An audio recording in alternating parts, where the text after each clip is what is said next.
फिर से एक नया वीडियो आपका स्वागत कर रहा है एयर पोल्यूशन के बारे में।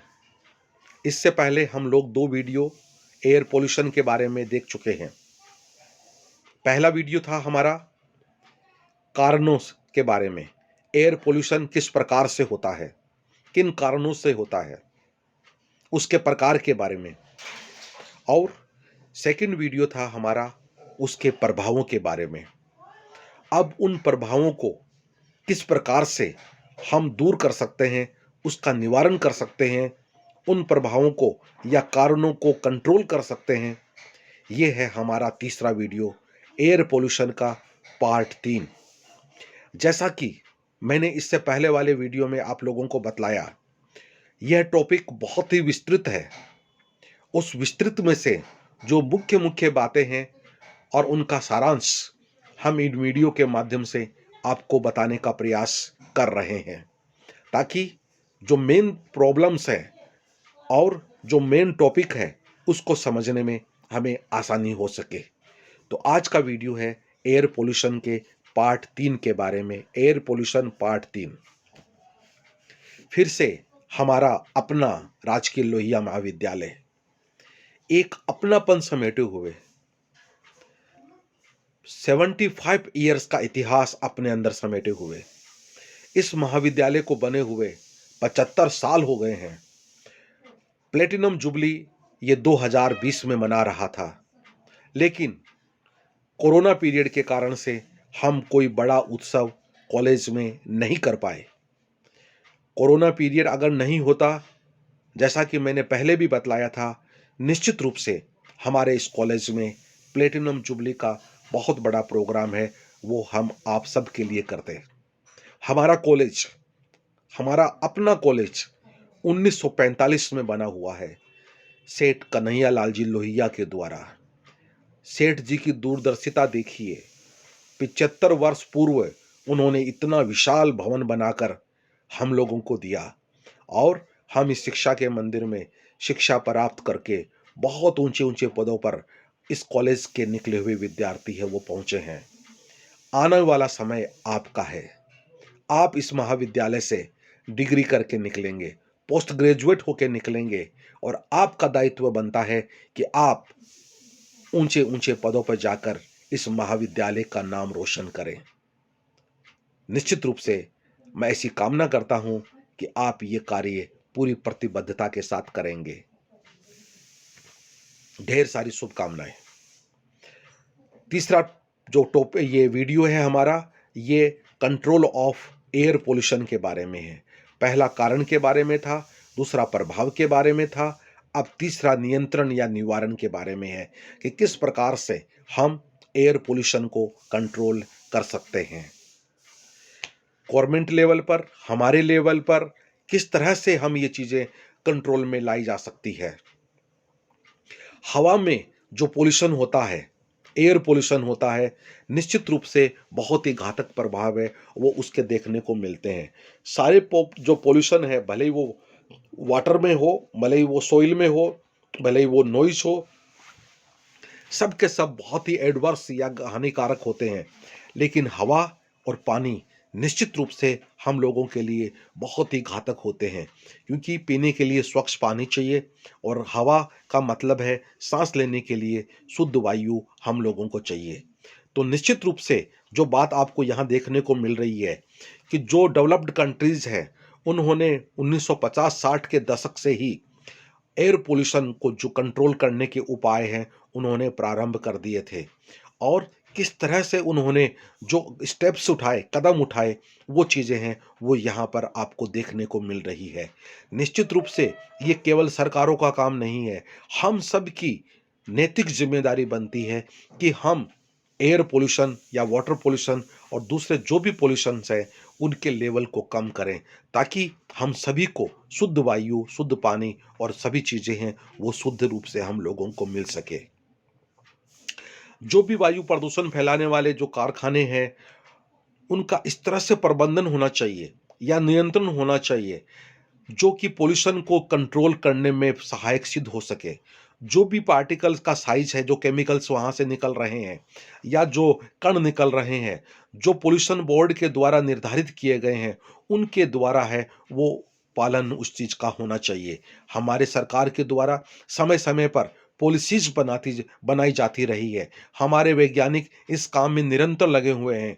बहुत सी संस्थाएँ, जिन संस्थाओं का नाम आप यहाँ पर देख रहे हो, ये सारी की सारी संस्थाएँ हैं, वो लगातार एयर पॉल्यूशन को लेवल के कम करने में अपने महत्वपूर्ण रोल है वो प्ले करती रहती है। लेकिन इन सब का प्रयास है वो अपने आप में काफ़ी नहीं है, जब तक कि हम लोग उसमें शामिल नहीं होंगे। तो हमारी ये ज़िम्मेदारी है कि हम इसमें शामिल होकर अपना काम है वो करें। समय-समय पर बहुत सारी समितियाँ बनाई जाती है, कानून बनाए जाते हैं, लेकिन ये समितियाँ और कानून केवल हम लोगों को गाइडेंस दे सकती है, लेकिन शुरुआत है वो हम लोगों से करनी पड़ेगी। निश्चित रूप से बहुत सारी घटनाएँ हैं वो एयर पॉल्यूशन के साथ में जुड़ी हुई है, लेकिन हम अपने इंडिया की बात करें तो 2 और 3 दिसंबर 1984 की रात को जो भोपाल में गैस ट्रेजेडी हुई थी, वो बहुत ही सीवियर थी, बहुत ही खतरनाक थी और उसका प्रभाव है वो आज तक हम लोगों को देखने को मिल रहा है। उस पर्टिकुलर जो घटना घटित हुई थी, उसके साइड इफ़ेक्ट्स आज भी वहाँ के लोगों में, वहाँ के जानवरों में सब देखने को मिल रहे हैं। इसलिए भविष्य में इस तरह की घटनाएँ दोबारा से नहीं हो, ऐसे प्रयास अगर हम लोग करेंगे, तो निश्चित रूप से मानव जाति के लिए बहुत बड़ा प्रयास है, वो हमारी तरफ से माना जाएगा। कौन-कौन सी कार्रवाई की आवश्यकता होती है नियंत्रण करने के लिए? मैं तो ये कह रहा हूँ, ग्राउंड लेवल पर जो भी शुरुआत हम कर सकते हैं, करनी चाहिए, जिससे हमारा वातावरण है वो शुद्ध बने। नंबर 1, सभी महानगरों, कहने का मतलब जहाँ की पॉपुलेशन 10 लाख से ज़्यादा है, वहाँ पर आवासीय क्षेत्रों में जो भी पहले से स्थापित उद्योग हैं, उनको तत्काल प्रभाव से बाहर दूसरे औद्योगिक बस्तियों में स्थानांतरित कर देना चाहिए, जिससे आसपास उनका डायरेक्ट इफ़ेक्ट है वो हम लोगों को देखने को नहीं मिले। निश्चित रूप से जब हमसे वो दूर रहेंगे 10 किलोमीटर की डिस्टेंस पर या 15 किलो की डिस्टेंस पर, तो कुछ फ़ायदा है वो हम लोगों को हो सकता है। इसके अलावा जो वायुमंडल में धूल है, नमी है, धुआँ है, इससे जो उत्पन्न होने वाले जो कोहरा है, उसको नियंत्रण करने के लिए जो चिमनियों की ऊंचाई है वो 80 से 100 मीटर ऊपर कर दी जाए, ताकि जो उनसे कण या गैसेस निकल रही है वो ऊपर चला जाए। और इसके लिए दिल्ली, बम्बई तरह अन्य महानगरों में ऐसे प्रयास भी किए जा रहे हैं। जो वहाँ पर पहले से उद्योग लगे हुए हैं, फैक्ट्रियाँ लगी हुई है, वहाँ पर अगर हम इस तरह का प्रयास करेंगे तो शायद इससे हम लोग निजात है वो पा सकते हैं। इसके अलावा जो 25 लाख से अधिक जनसंख्या वाले महानगर है, वहाँ पर 50 किलोमीटर के घेरे में धुआं उगलने वाले एवं अन्य जो वायुमंडल में प्रदूषण फैलाते हैं, उनकी जो उद्योगों की स्थापना पर राष्ट्रीय स्तर पर कड़ाई से प्रतिबंध लगाया जाए। कहने का मतलब ये है कि 10 लाख से 25 लाख तक जो पॉपुलेशन वाले बड़े शहर हैं, उनका उनको इस तरह की व्यवस्था का 100% उनसे पालन करवाया जाए, ताकि शहरी क्षेत्र में जो फैक्ट्रीज़ हैं, उनका प्रभाव है वो कम हो सके, क्योंकि अगर सिटी से बाहर होंगे तो निश्चित रूप से फ़ायदा है वो हम लोगों को मिलेगा। आगे चलते हैं नंबर 4 पर। जो मशीनें महीन कण बाहर निकालती है, उनको वायुमंडल में फैलने से रोकने हेतु मशीन कपड़े या विशेष फ़िल्टर जालियों द्वारा उनको रोककर ऐसे पदार्थों को विशेष प्रक्रिया द्वारा पुनः एकत्रित किया जाए, जिससे कि प्रदूषण के बचाव हेतु फ़ायदा हो सके। ये बात समझने की है। जिन फैक्ट्रियों से धुआं निकल रहा है, उनमें पार्टिकल्स हैं, उनके ऊपर इस तरह के कपड़े लगाए जाएँ मशीनों के ऊपर कि जो पार्टिकल्स निकल रहे हैं, जो फ़िल्टर है उनको वहीं रोक ले और वातावरण में वो पार्टिकल्स हैं वो नहीं जा पाए। कितनी महत्वपूर्ण बात है। कुछ ज़्यादा खर्चा नहीं लगेगा, लेकिन वायुमंडल का कितना ज़्यादा फ़ायदा होगा अगर इन सब चीज़ों को अगर हम देख के करेंगे, तो सब चीज़ें हैं वो हम मानव जाति के लिए फ़ायदेमंद होगी। 5 नंबर में चलते हैं हम लोग। जिस उद्योग में या निकट परिवेश में यदि प्रदूषण प्राकृतिक व मानवीय सम्मिलित कारणों से बढ़ जावे, तो वहाँ पर श्रमिकों को विशेष नकाब काम में लाने चाहिए। कहने का मतलब मास्क काम में लाना चाहिए, अपने चेहरे को कवर रखना चाहिए, ताकि जो गैस हम लोग सांस में ले रहे हैं वो छनकर हमारे तक पहुँचे। और कोरोना ने तो हम सब के चेहरों पे मास्क वैसे ही लगा दिया है। लेकिन ये बात हम उन उद्योगों में काम करने वाले मजदूरों या श्रमिकों की कर रहे हैं कि उनको भी काम करते वक्त हर वक्त नकाब या मास्क है उसका प्रयोग करना चाहिए। 6 नंबर पे हम लोग आते हैं, जो व्हीकल्स या वाहनों से जो धुआं निकल रहा है उसको किस प्रकार नियंत्रित कर सकते हैं। उसका जो रिसाव हो रहा है उसको नियंत्रित करना प्रथम आवश्यकता से भी सभी वाहन निश्चित मापदंड से कम धुआं उगलने वाले होने चाहिए। ये जैसा कि मैंने शुरू में आप लोगों से कहा था, सरकार हमारी गवर्नमेंट समय समय पर गाइडलाइन जारी करती रहती है, लेकिन अल्टीमेट उनका पालन करने की जिम्मेदारी है वो हम लोगों पे आती है। और वही बात इस पर्टिकुलर पॉइंट के माध्यम से हम लोगों को बताई जा रही है कि किस प्रकार से हम लोग इस चीज़ को कंट्रोल है वो कर सकते हैं। आगे बढ़ाते हैं, नंबर 7 पे आते हैं। जो हमारा रोड है, सड़क मार्ग है या जो हमारा रेल मार्ग है, उसके आसपास हमें ग्रीन प्लांट्स या हरी पट्टी है वो निश्चित रूप से लगानी चाहिए, ताकि जो व्हीकल सड़क पर दौड़ रहे हैं, जो रेलगाड़ियां पटरियों पर दौड़ रही है, उनसे निकलने वाला जो धुआं है उनको वो आसपास जो प्लांट्स ग्रो करवाए जा रहे हैं उनसे वहाँ की वायुमंडल की जो वायु है वो शुद्ध हो सके, स्वच्छ हो सके। इसलिए निश्चित रूप से हरी पट्टी या ग्रीन बेल्ट का निर्माण है वो आज की आवश्यकता हो गई है। इसके अलावा जो नई बिल्डिंग्स बनाई जा रही है उसके आसपास भी निश्चित रूप से प्लांट्स है वो लगाए जाने चाहिए। पॉइंट नंबर 8 पे आते हैं हम लोग, जहरीली गैस की आणविक संस्थानों में फुल प्रूफ डिवाइस निश्चित किए जाए, जिससे उसकी व्यवस्था प्रणाली की क्रियाशीलता का एक निर्णायक नियंत्रण बना रहे। 100% है, ये बात ध्यान में रखनी चाहिए। जिन फैक्ट्रीज से हानिकारक गैसेस निकलती है वहाँ पर ऐसे डिवाइस होने चाहिए कि वो गैसेस है वो वायुमंडल में नहीं जाए। इस बात की पुख्ता व्यवस्था है वो हमें करनी पड़ेगी। पॉइंट नंबर 9, आणविक इकाइयों से निकलने वाले सभी रेडियोधर्मी पदार्थों को विशेष प्रक्रिया द्वारा ठोस ईंटों में बदलकर पॉलीथीन में उन्हें बंद कर कर विशेष डिब्बों में बंद कर कर दोहरे कवर वाले विशेष डिब्बों को भंडारित किया जाए। कितनी सारी बातें हैं जो मानव जाति को बचाने के लिए है, लेकिन आप और हम जानते हैं कि ये प्रयास कितने लोग कर पाते हैं। लेकिन अगर हमें वायुमंडल को शुद्ध रखना है तो ये सारी चीज़ें हैं वो हमें फॉलो करनी पड़ेगी। भारत सरकार द्वारा वायुमंडल को रोकने के लिए क्या प्रयास किए जा रहे हैं, ये सारे प्रयास है वो गवर्नमेंट अपनी गाइडलाइंस हैं वो समय समय पर करती रहती है, लेकिन हमें उनका पालन है वो निश्चित रूप से करना पड़ेगा। पहला, ताप बिजली संयंत्र द्वारा कार्बन उत्सर्जन 2015 की बात यहाँ पर बतलाई गई है कि पर्यावरण, वन और जलवायु परिवर्तन मंत्रालय द्वारा दिसंबर 15 में पर्यावरण मापदंडों और अधिसूचित किया गया था। जैसा कि मैं बार बार कह रहा हूँ, भारत सरकार के द्वारा हर वक्त गाइडलाइंस और कानून बनाए जाते रहे हैं, लेकिन पालन हमें करना पड़ेगा। और जो बात यहाँ पर बतलाई जा रही है कि कोयले के दहन करने वाले 90% जो ताप बिजली संयंत्र है ने इन मापदंडों का अनुपालन नहीं किया है। इसलिए जो नियम बनाए जा रहे हैं सरकार के द्वारा उन नियमों का पालन करना निश्चित रूप से हम लोगों की जिम्मेदारी है वो बनती है। इसके अलावा जो सल्फर डाइऑक्साइड का जो बढ़ता अनुपात है, जो रेशो है, पिछले 10 वर्षों में भारत के अंदर SO2 का उत्सर्जन में 50% की वृद्धि हुई है। देखिए कितनी जबरदस्त वृद्धि हुई है। और यह विषाक्त वायु प्रदूषकों का विश्व का सबसे बड़ा उत्सर्जक बन सकता है।